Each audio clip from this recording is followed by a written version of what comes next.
May I bid you a very good afternoon and welcome to Mugello for race 2, the final race in the Ferrari Challenge Europe series for this season. Unbelievably.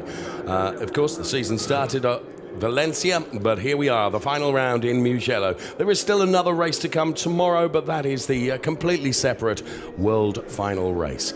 The final race in this season's series is today.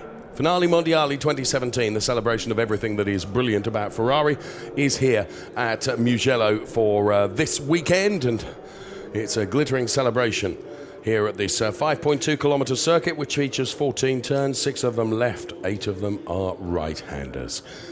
In everything bar the 458s, the championships have been won.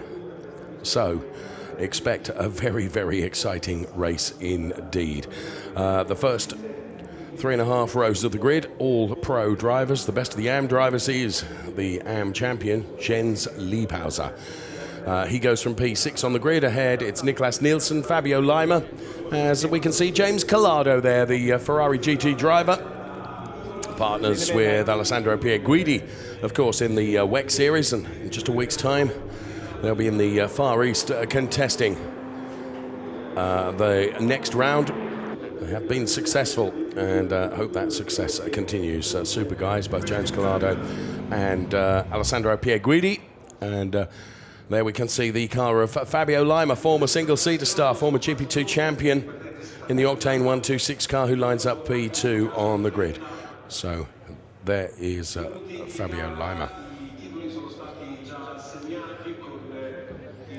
One of the young photographers there.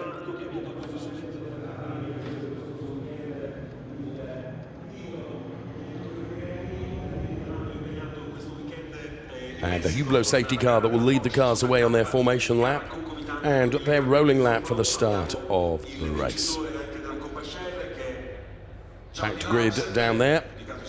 Still awaiting the Niklas Nielsen car to come into the grid box. Niklas Nielsen, the young Danish driver, who has made his debut in the Ferrari Challenge this weekend and has done so very well by 2 pole positions, and he's certainly taken 1 win. Can he take another today? We're on board with Alessandro Vezzoni, who is going from P11 on the grid, much further down the grid order than he would like.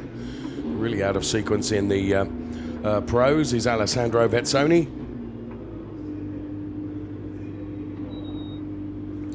And the Rosso Corsa Pellin racer puts his car into the grid box then. So, first 5 places occupied by pro drivers, then Jens Liebhauser, then Fabian Vollvend, and then Henry Hassid. Here's the grid in full for you. Niklas Nielsen, Fabio Lima, Bjorn Grossman, Philip Barron, then Sam Smith and Jens Liebhauser. So all pro drivers until grid box 6, which is Jens Liebhauser, the AM champion. Then we see Fabian Vollvend and Henry Hassid with Johnny Lawson, who's the Coppa Shell champion, going from P9 on the grid. Zanazzi is P10. Then it's Alessandro Vezzoni and Chris Froggatt. Bonamy Grimes, Manuela Gosner.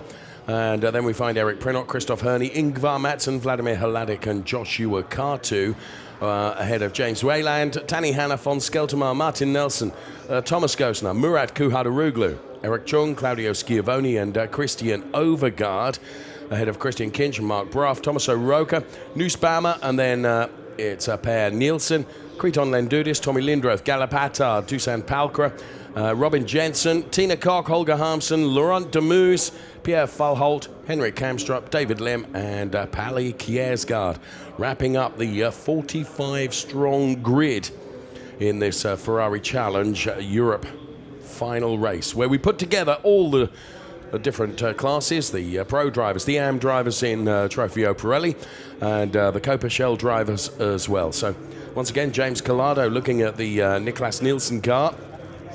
So Niklas is a super young driver who I've had the privilege of talking about in single-seaters and in tin tops too, and making his Ferrari GT debut in the Ferrari Challenge this weekend here in Mugello, and doing a very good job indeed. He took the win yesterday from pole position. Can he do the same today? The only championship still to be sealed is that for the 458s, which should go the way of Gallup Attard. This is Alessandro Vezzoni then, just about to jump into his 488, the first turbo car ever in the Ferrari Challenge. We are in Mugello.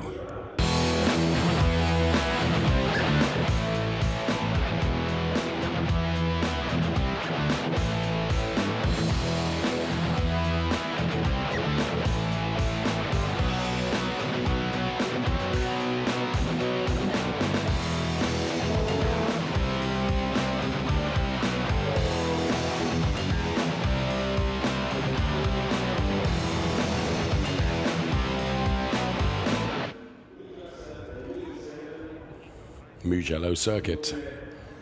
So Eric Prinot then is the gentleman racer who will be going from what is effectively P15 on the grid. And let's catch up with Eric Prinot now.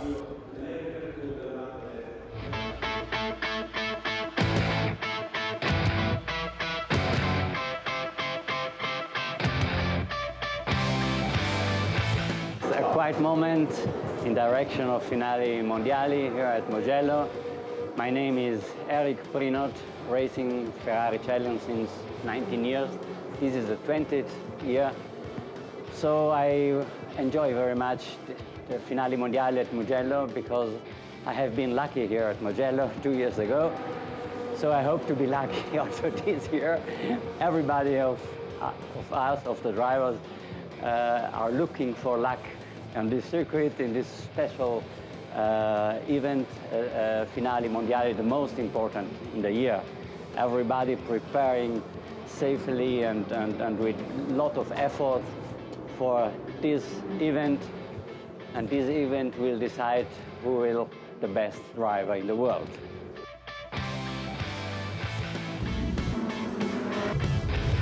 Oh, Ferrari belongs to my story because the story began also with my father.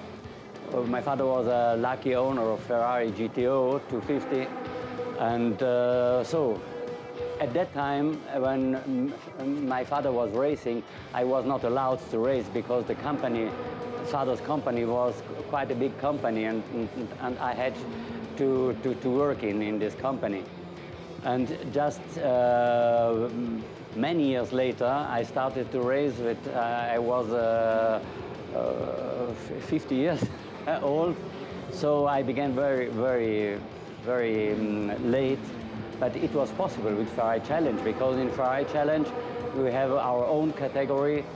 We are gentleman drivers, and as gentleman driver, it's very nice to race for Ferrari. It's not, you cannot compare Ferrari with other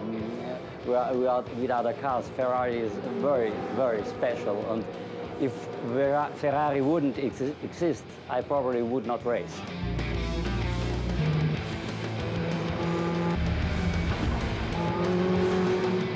Thanks for nice coffee. Enjoy Finale Mondiali. Enjoy Ferrari Challenge. For me now, it's time to go.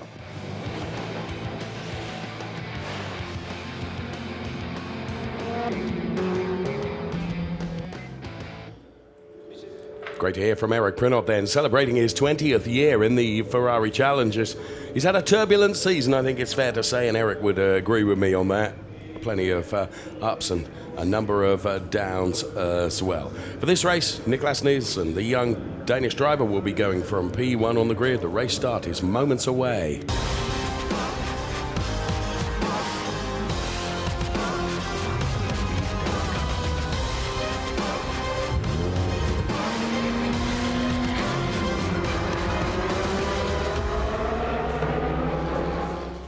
So race two, as we combine both Trofeo Pirelli and Coppa. Delighted to welcome alongside us top Ferrari GT driver Sam Bird, who we'll be speaking to in just a few moments' time.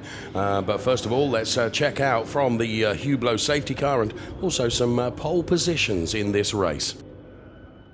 Hi, my name is Fabienne Wolvend, and I did the pole position today here in the wonderful circuit Mugello. And yeah, it's 14:30, it's race 2, so keep your fingers crossed for car number 301. My name is Philippe Aron, I'm car number 91. I'm super lucky to be here back on track after my hard accident in Imola. After hard repair work, we will compete on Sunday for the Ferrari World Finals. Enjoy.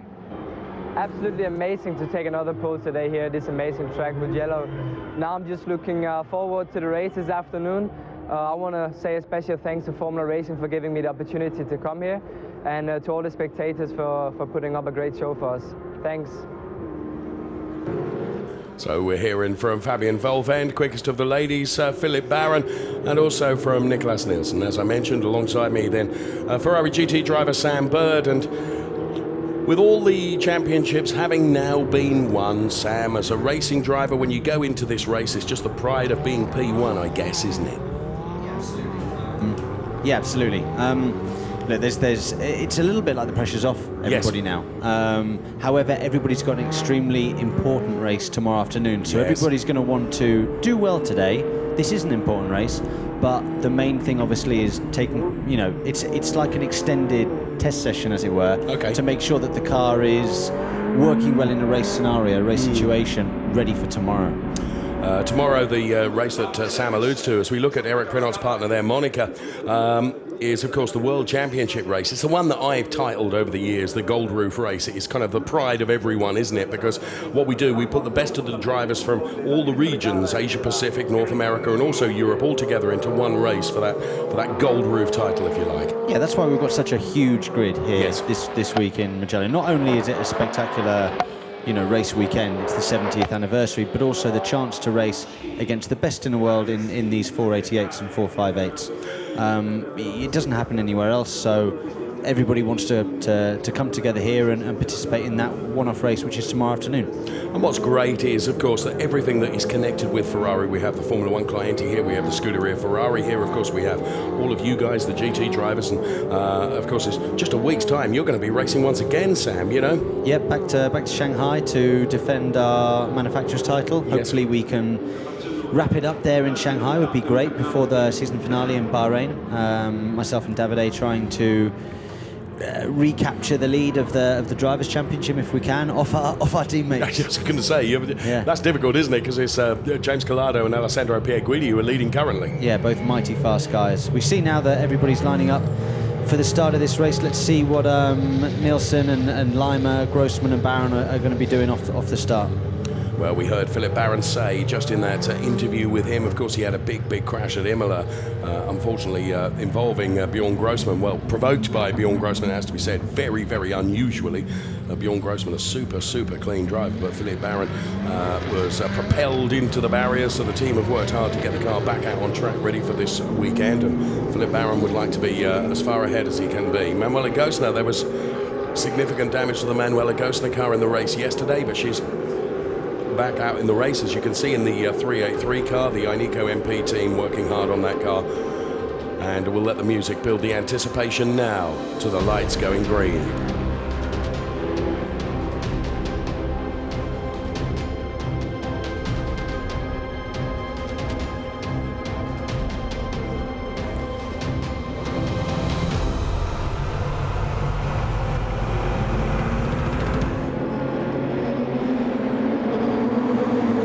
Let's go racing then. It is the Ferrari Challenge Europe Series, screaming across the timing line. Niklas Nielsen did enough to put it in pole position, and a great start from Philip Barron, who could find himself in P3, maybe even P2 as they make their way around turn number 1. Niklas Nielsen makes the car really wide to prevent Fabio Lima from coming through, but Philip Barron with a good start moved up one place. So it's Nielsen, Lima, Grossman. They were on the first rows of the grid, but as you can see, Bjorn Grossman in trouble, having fallen back down the order as all the cars make their way through, hopefully the first sequence of turns without too much problem. But Niklas Nielsen doing exactly as he did yesterday by putting it all right from pole position on the grid, did all the hard work arguably in qualifying. So Niklas Nielsen leads from Fabio Lima. And there the Alessandro Vezzoni car, who was the pro that was almost misplaced in terms of the grid. His qualifying session was not a brilliant one, and he found himself much further down the order than he would like to be. So the opening lap of this 30-minute race in the Ferrari Challenge Europe. We're on board with Alessandro Vezzoni now, who's chasing down Fabian Volvan, the Octane 126 driver who made history, of course, at Imola by becoming the first lady racer to win an outright race in the Ferrari Challenge. Again, she'd done all the hard work in qualifying, put the car P1, and despite the pressure from Henry Hassid, who's currently running P5, she did take the race win and became the first ever lady winner in the Ferrari Challenge. So about to complete the first lap as we look at the purple colours of the James Wayland car, and across the timing line comes Niklas Nielsen, and it is P1 for Niklas Nielsen ahead of Fabio Leimer and Philip Barron. Then it's Sam Smith P4 and Bjorn Grossman P5. I didn't see what happened to Grossman at the start, Sam. Did you pick that up? I didn't see either, to be honest. I didn't see. I've been a little bit focused on watching the attitude of Fabio Leimer's car, because when I spoke to him this morning at the hotel, he was saying, Sam, I'm struggling a little bit with understeer. That's the reason why I'm probably not as competitive as I'd like to be. Right. However, he's much quicker today than he was yesterday. Yes. And he's far more competitive. So have they found something with that car? What have they changed? And let's see how that progresses through the next half hour.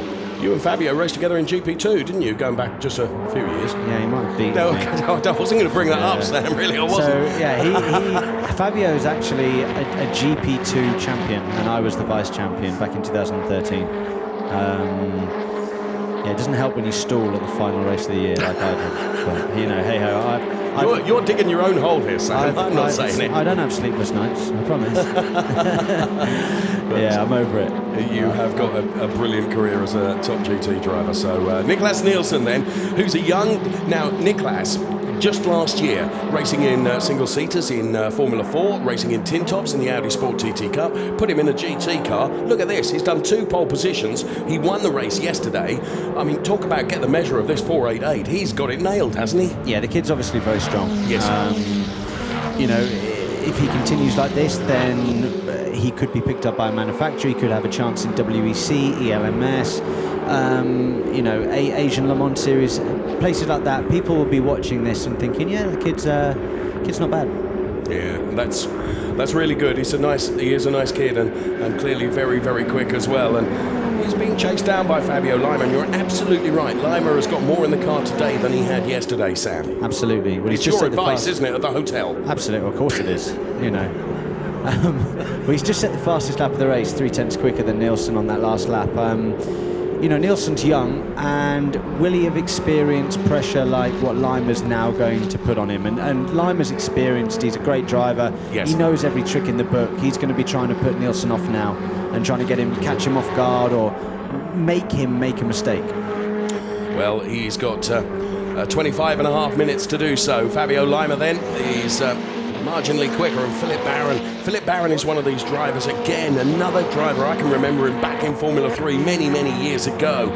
And he's the type of driver that you put him in anything and you would always say that he is a potential race winner, because he just seems, Sam, never to be perhaps the smoothest driver, but he wrings the absolute neck out of whatever he drives. Yeah, sure looked like that when he was coming through, as we see people off the track. That's Christian Kinch, who's off the track there, and where that's positioned, that's probably going to provoke a safety car, and also involved in that is the number 26 car as well. So Nussbaumer then from Go Motorsport making his debut this weekend, and Christian Kinch, who Christian Kinch was on the receiving end of a really bad accident at Monza, where he just got he was a complete innocent bystander and got turned around on the start-finish straight. And there's Philip Barron doing exactly as I said, wringing the blooming neck out of it to try and keep on terms with these two.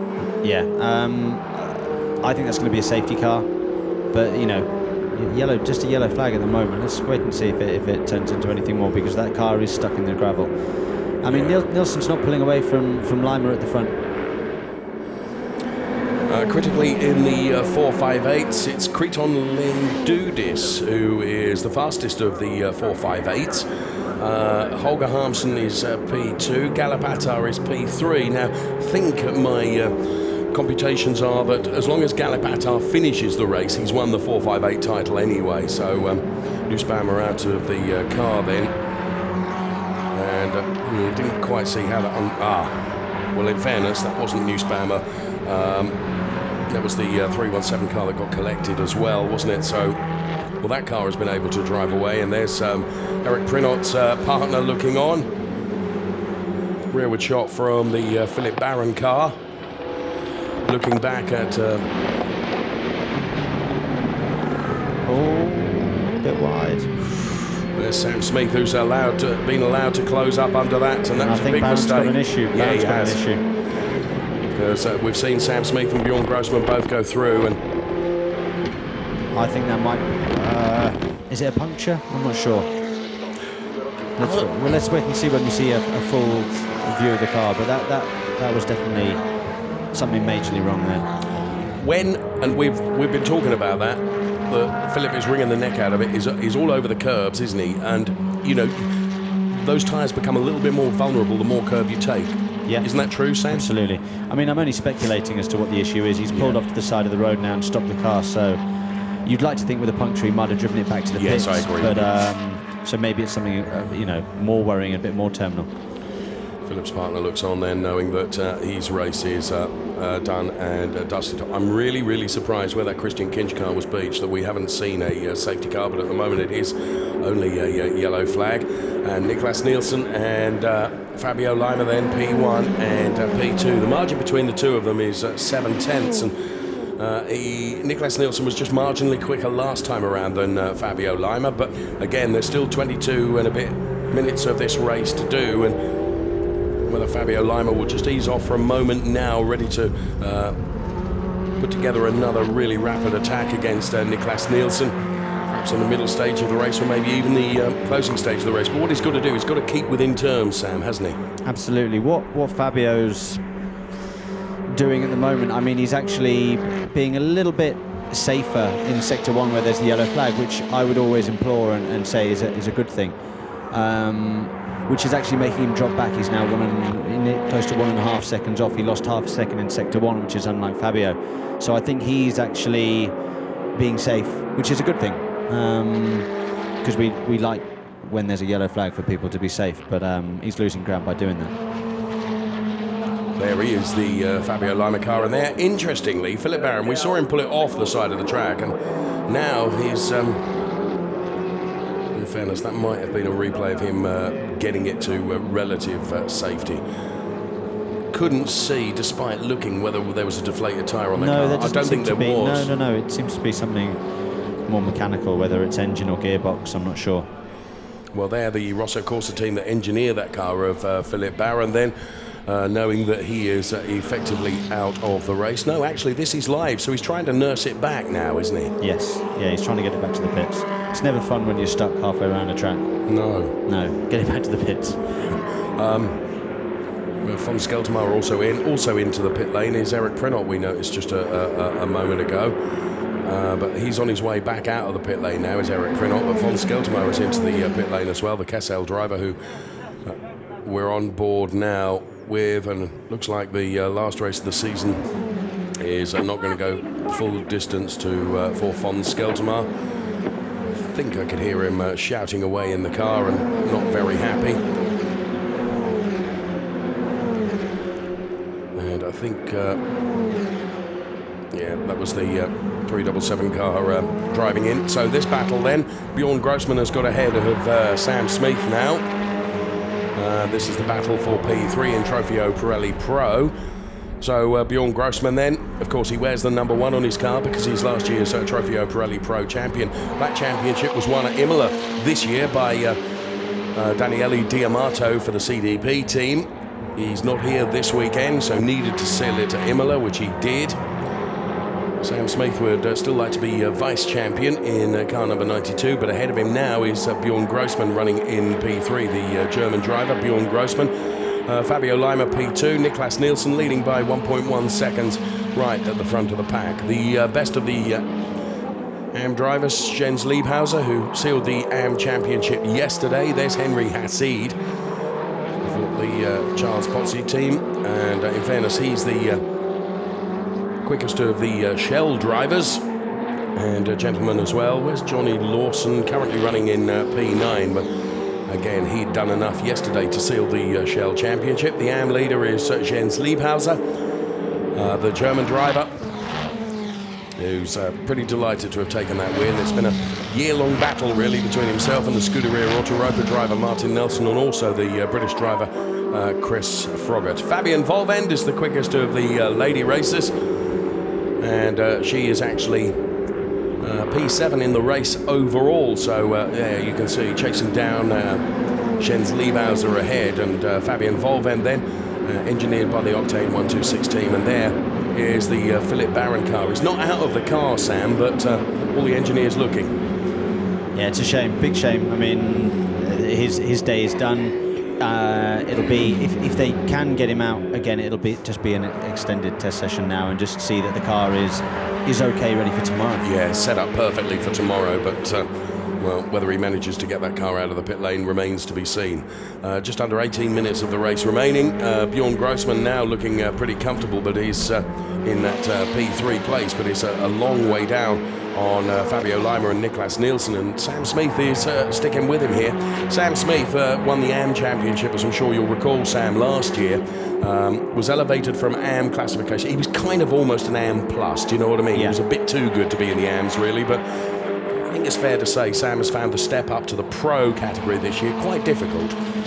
But you will, and Yes. you do. I mean, when you do make that jump from Pro-Am or Am up to Pro, Yes. it's a different kettle of fish. The guys don't make mistakes. They are quicker. It is more challenging. They are tougher to overtake. So battling with them, it is just harder. Certainly Sam has found that this year. Now, Niklas Nielsen and Fabio Leimer. Nielsen leading Leimer at the moment around the final turn here at Mugello. Sweeping downhill, and then onto the very, very long start-finish straight here, as I just wonder whether Fabio Leimer is beginning to think about mounting another attack over the second half of this race, Sam.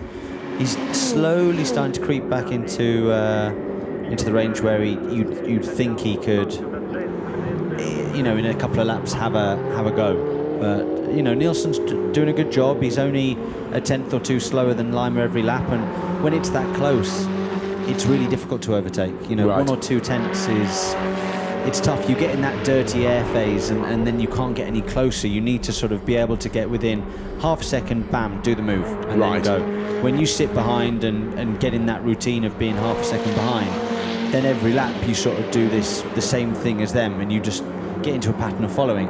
Okay. And that's so frustrating for a driver. Well, Niklas Nielsen then, who, as I said, makes his Ferrari Challenge debut this weekend. A bit further down the order as running off the line, and turning around there is the British driver Bonamy Grimes. And good avoidance by everyone else that was following there, Sam. Absolutely. So Bonamy, who's been racing in various categories in the UK, including GT Cup and Brit Car as well, and coming into the Ferrari Challenge. As we look at Sam Smith, then the also British driver running in P4. First 4 places all with pro drivers. Best of the AM drivers is Jens Liebhauser, who's got a Shell driver ahead of him because Henry Hassid is P5, then it's Jens Liebhauser is P6. Best of the ladies, Fabienne Volvend is P7.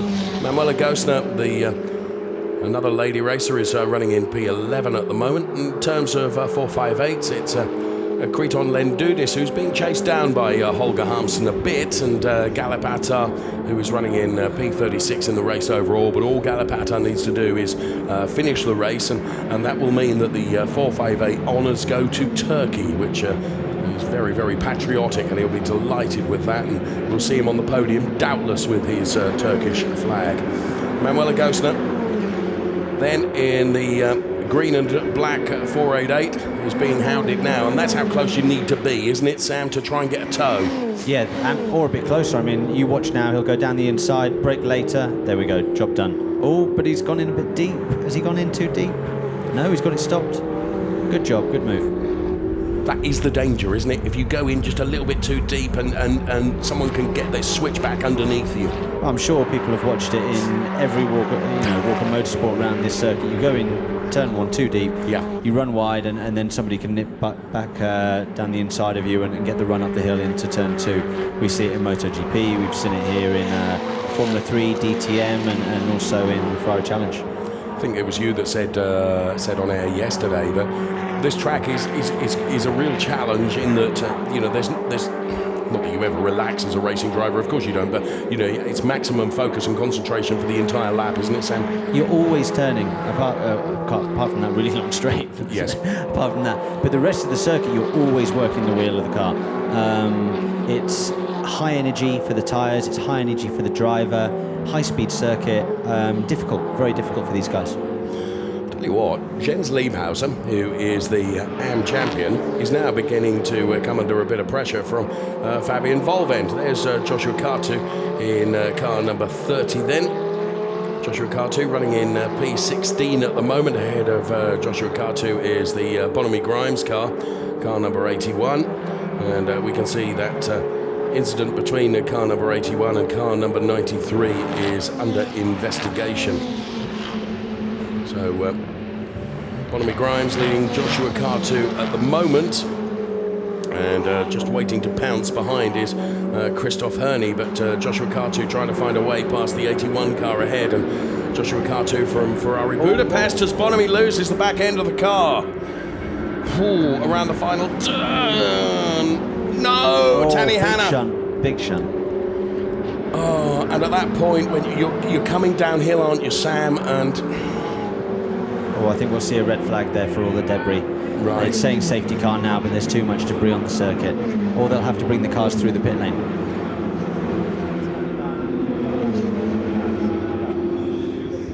Wow. Don't want to see that now. From my recollection, I think the Bonomi car was going backwards, wasn't it, Sam, across the track? Yeah, absolutely. The yellow flags would have been out in plenty of time, and drivers had the opportunity to see that the car was there. But with the differing degrees of experience, some people see it much earlier than others, and maybe the car that hit the other car was focused on just purely driving. Also, there's this thing with even humans where, you know, a fly is and a moth is attracted to light. Yes. Some people in a racing car situation, even if you see someone spin, you sort of gravitate towards it, but without even knowing that you're doing it. So it's almost a reflex. Yeah, absolutely. Well, you predicted that right. The race has been red flagged. The debris across the circuit there, of course, all our thoughts are with Bonomi Grimes. Hope he's okay, because I never want to see anyone around that final turn, Sam. It's fast, of course it is, and a lot of people use the exit of that turn almost to set themselves up for an overtake potential going onto the start-finish straight. Well, there you're probably, he might have shifted up to fourth gear by then. Right. So fourth gear in a 488 challenge car, you're looking at well over 100 miles an hour at that point. So hopefully he's hit the brakes beforehand. It did look nasty, but these cars are built to withstand incredible strength tests, and it's great to see that the driver of that the 81 car is okay and out the car. The paramedics are with him, so he'll be looked after well. Yeah, Bonomi Grimes then, great to see, as you say, Sam, is out of the car and is okay. And the safety that's an integral part of these 488 cars is fantastic, as you said. I mean, we've had the benefit of having Mark Genet with us in many of the programs, explaining how drivers like yourself have had a lot to do with the development of this car. As we look at the Christian Overgaard car there, before the car was even put on the track, it's been really, really well developed by a number of drivers. Absolutely. So one of the main people that did it was Andrea Bertolini. Fantastic guy, great driver, and such a wealth of knowledge with all Ferraris. He would go testing at Vallelunga and places like that and make sure that the car was absolutely perfect, not only from a safety point of view, a technical point of view, from a driving point of view also. It's a very strong car. Well, Andrea was on the air with us during the last race, the North American race, and of course he celebrates 25 years with Ferrari this year. Yeah, he's a dinosaur. Yes, he's glad you said that. Yeah, dear old Andrea, but we love him. He's the team atmosphere with Andrea is superb. Yeah, he's so important to the team atmosphere at AF Corse and Ferrari, and we all love him. Yeah, great guy. Well, I could see Tanny Hanna and Mark Bruff walking down the down towards the tunnel. And I'm pretty sure it was the Tanny Hanna car that hit the Bonamy Grimes car. Tanny Hanna then, based in the Emirates, of course, out of the race. Bonamy Grimes out of the race as well. But we also saw Bonamy Grimes out of the car too. So that was really, really good news.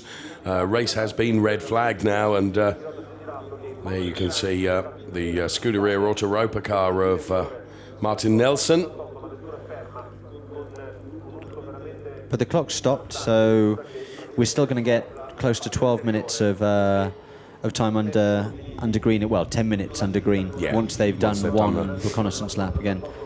So that's good. At least we'll get five or maybe even 6 racing laps left for potentially Grossman, Lima, and Nielsen to have some fun. My question to you was going to be, Sam, as we take a look at the replay of the start here, perhaps we can see where Bjorn Grossman went wrong here. He lost out right at the start.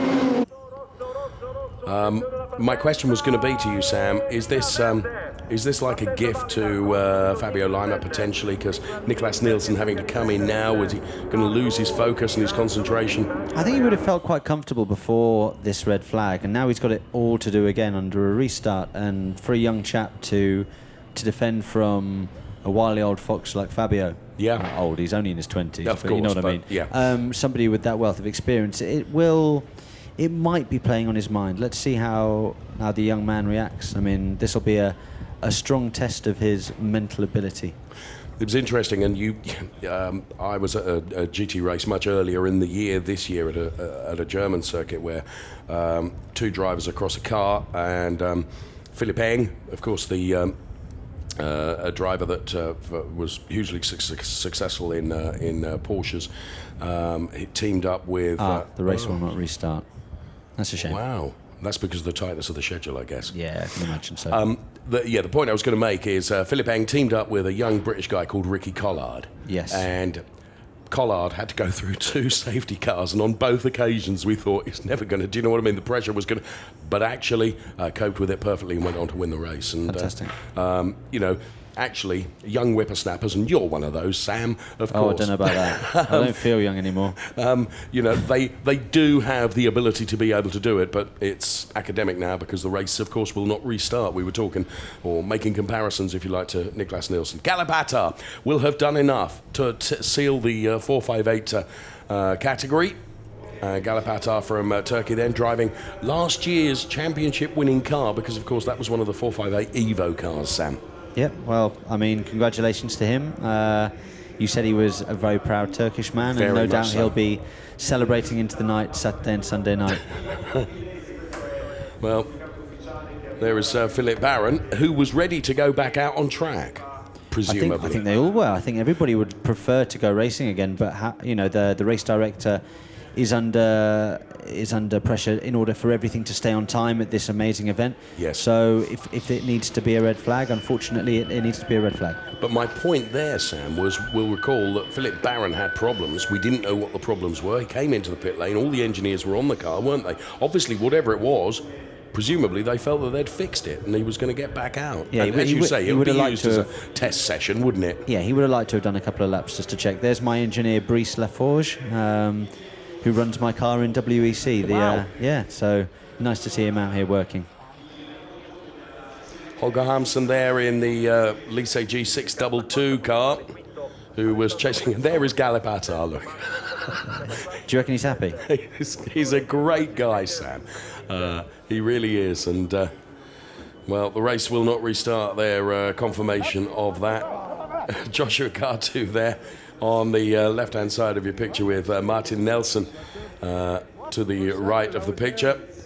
Joshua Cartu then, he took his first podium in the Ferrari Challenge in at the Hungaroring, which was appropriate given that he races for Ferrari Budapest, and he was very, very proud and pleased to be able to take a podium at what was effectively his home race. Alessandro Vezzoni we're on board with, and well, there we have it then. Unfortunately, not the way that we would have liked the challenge race to have ended, but as you've made the point there, that it's such a tight schedule because it is a fantastic event. You can just see Fabio Lima running down the pit lane now. There's Bjorn Grossman, there's Fabian Volvend, and of course Fabio Lima also in the Octane 126 team, so we'll see him coming down to join them as well.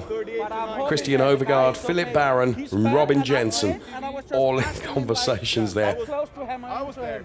You were behind me, huh? Yeah, I was going just between them. You saw the shit.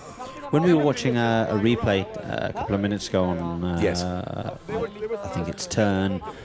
We were watching a replay of the leaders go through turn 12. Just watching Nielsen's car compared to Lima's car. Nielsen was able to rotate the car a little bit better, and there was definitely what Fabio told me this morning. There was a little bit more understeer in Fabio's car. Just the front tyres were not biting into the surface of the tarmac like Nielsen's were, and maybe that's the reason why Fabio's been struggling a little bit this weekend. A driver of his caliber, I mean, really, Fabio could disappear into the distance. Yes. Has the potential to on his day. But yeah, I think just a little bit of understeer hindered his progress today. This is a replay then of the race start. Eric Prenot's partner, Monica, looking on. Philip Barron then coming to a grinding halt, unfortunately, which meant Sam Smith and Bjorn Grossman went through. So too did Martin Nelson, and James Wayland was lurking not far behind as well. Bjorn Grossman would put himself ahead of Sam Smith to give himself a P3 position. Fabio Lima was up the road in P2, and then this moment Bonamy Grimes losing the back end of the car, and then at that point, as the car rolled back, it was going to make contact with the Tanny Hanna car. Both cars get airborne. Thankfully, both drivers all absolutely okay. It would bring out the safety car initially, but then the race would be red flag. Joshua Katu and Martin Nelson then. The final image of those are highlights. So confirmation of the result then, it's Niklas Nielsen from Fabio Lima and Bjorn Grossman, the 1, 2, 3 in the pros. Sam Smith taking P4, then it was Henry Hassi, Jens Liebhauser, Fabian Volvend, Alessandro Vezzoni, Johnny Lawson and Chris Froggatt then having a better day of it today than he did yesterday, finishing P10 in the race overall.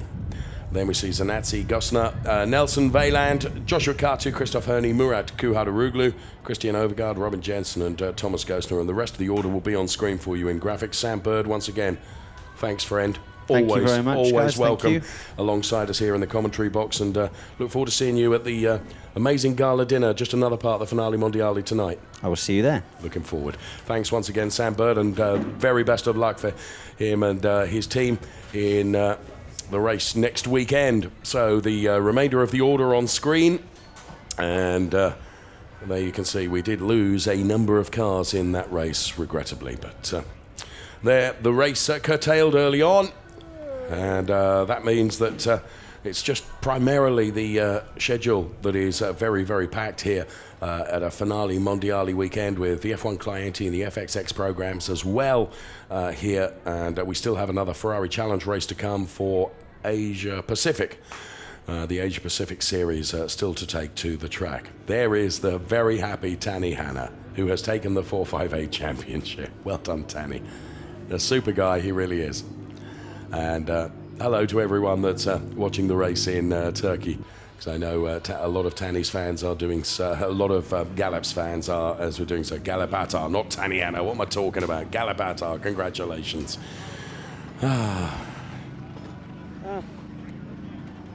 Jeder Tag ist nicht Sonntag.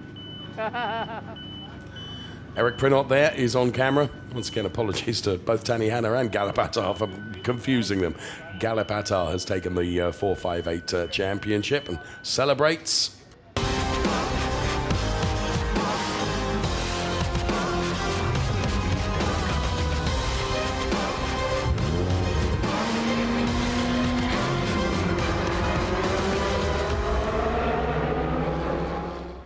So drivers will be hustled up to the podium, and a conversation's going on down there as we speak. To the right-hand side of the picture, it's Jens Liebhauser's partner, talking to Francesca there from Formula Racing. There is Tommaso Rocca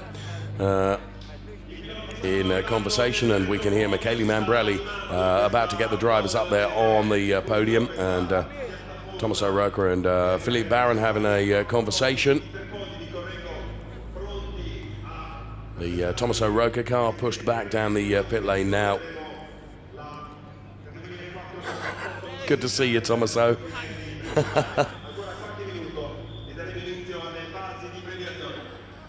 So drivers up on the podium. We'll have podiums in Pro, in AM, in 458, also in Shell, of course, as well. So everyone gravitating towards the podium area, towards the end of the pit lane. Be Niklas Nielsen, Fabio Leimer and Bjorn Grossman. So P2 and P3 for the Octane 1216. There is Chris Froggatt walking down the pit lane as we speak.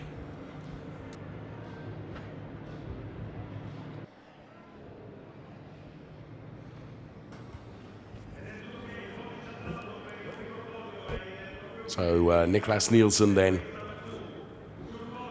We will never know. Would he have been able to hold on for the 13 minutes that remain against the charge from Fabio Leimer? Sam Bird making the point, though, that he felt the Niklas Nielsen car was handling better than Fabio Leimer's.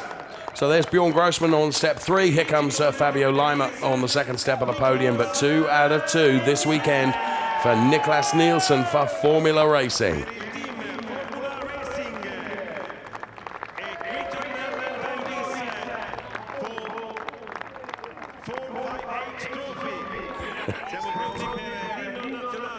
In the 458 trophy, of course, it's Cretin Landaudis.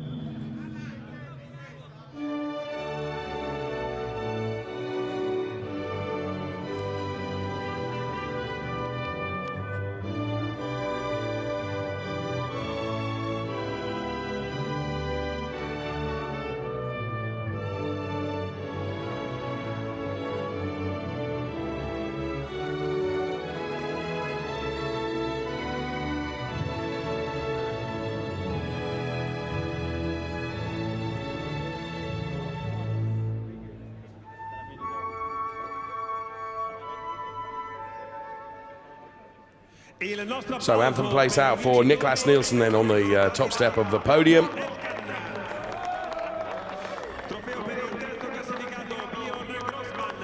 Trophy presentation made first of all then to Bjorn Grossman. Leipo Elkan then making the trophy presentations.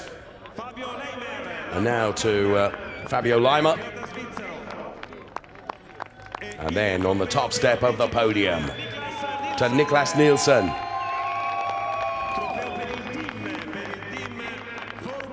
Formula Racing had yet another trophy to their really rather large trophy cabinet.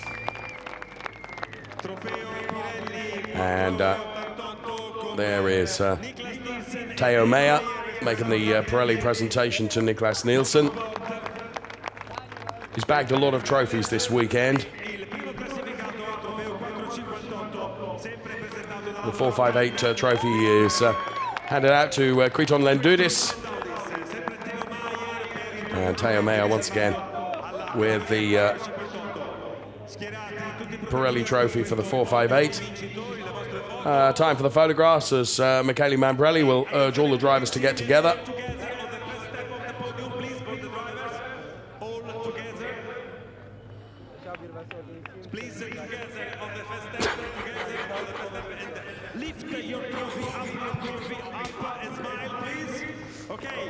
He's a great choreographer. Brilliant. Well done, Niklas Nielsen. Really, really impressive debut in the Ferrari Challenge. And all our dignitaries make haste their escape from the champagne. And Bjorn Grossman and Fabio Leimer, of course, teammates, and a bit of a war going on there in terms of the champagne. The winner, though, Niklas Nielsen. And for Formula Racing, then, what a debut he has made in the Ferrari Challenge this weekend. And as Sam Bird was saying alongside us, you know, many people will be looking at this performance this weekend and Nicholas was telling me that plans are not formulated yet for his racing career for next season, so he certainly won't have done his stock any harm with his performance this weekend. Where will we see Nicholas Nielsen as Fabio Lima tries to get out of the way of the ensuing power wash from the Veuve Clicquot. Drivers' Championship then, Daniele Diamato, who's not here this weekend. Sam Smith seals the P2 in the Drivers' Championship. Many congratulations, Sam, British driver. And P3, Philippe Baron.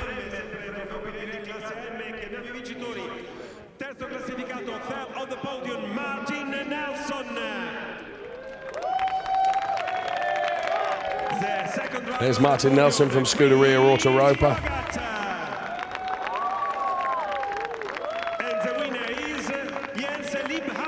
Chris Froggatt then, and here comes Jens Liebhauser. Formula Racing. Inno nazionale.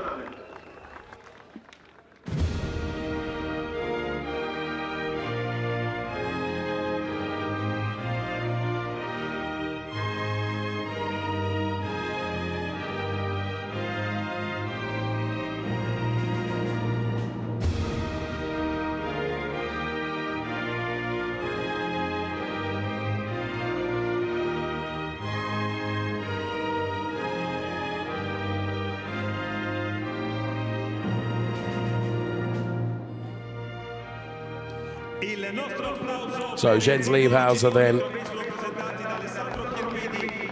the anthem plays out for. Martin Nelson then receives his trophy from Alessandro Pierguidi. Here comes Chris Froggatt, who's had a better time of it today than he did yesterday, which was a DNF for Chris Froggatt. Again, a really another impressive season from Chris Froggatt. He's done brilliantly. And Jens Liebhauser on the top step of the podium, rounding out what has been a fantastic season for him, as of course he has taken the honours. Theo Meyer then gives the Pirelli trophy to Jens Liebhauser. And together now, please, the driver together on the first step. And up your trophy, lift your trophy and smile to photographers for the second race of Pirelli category. Pirelli circuit, final round of 2017. And now, Veuve Clicquot champagne erupts on the podium then, and Martin Nelson, Jens Liebhauser and Chris Froggatt then. Been some good racing, some really, really good battles from them, those three drivers across the start of the season. My mind is taken back to Valencia at the opening round, where Martin Nelson was chased all the way by Chris Froggatt in one race. Brilliant racing between all three of them. So well done to them. And in the AM Drivers' Championship, as you can see, it's Jens Liebhauser who takes P1, but P2 by half a point. I mean, half a point. It's Martin Nelson on 179 and Chris Froggatt on 178.5. That must be a bitter pill. It really must. A half a point. The last one, podium Shell Cup. So Coppa Shell podium to come now. We'll see Henry Hassid, Fabian Volvend and Johnny Lawson. There's Johnny Lawson. He's not used to being on the third step of the podium. Fabian Volvend, first lady in Ferrari Challenge to have won a Ferrari Challenge race back there at Imola.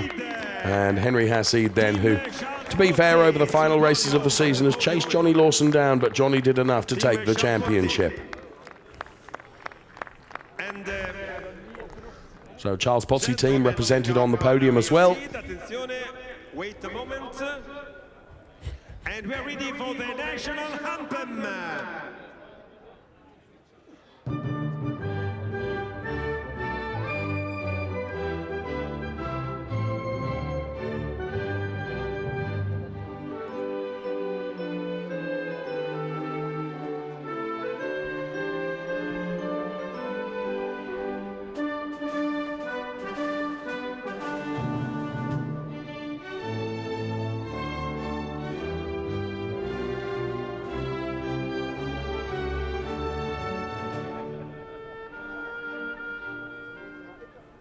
Il nostro applauso per il podio dei vincitori, i trofei d'onore sono presentati. So the anthem plays out then. Pilota ufficiale Ferrari GT, Davide Rigon makes the trophy presentation first of all to Johnny Lawson. And then to Fabienne Volvend. Best of the ladies as well, so she'll pick up another trophy for the ladies. And Henry Hassid then, final race of the season, he takes the win. Final race of the season in the championship. Of course, there's still the world final races to come. Tomorrow, the best of the, as Joshua Katu looks on, the best of all the regions. Gentleman trophy for Henry Hassid as well, and ladies trophy for Fabienne Volvend. Based in Liechtenstein, another one that has, like Niklas Nielsen, has really shown a very good performance in GT racing cars. In the Drivers' Championship, Johnny Lawson then on 199 points had done enough to seal the championship over Henry Hassid and Eric Chung in P3. And Fabienne Volvend with just an amazing run of success at Imola. Oh no, Henry was there first and Fabienne forced to wear quite a lot of the Veuve Clicquot.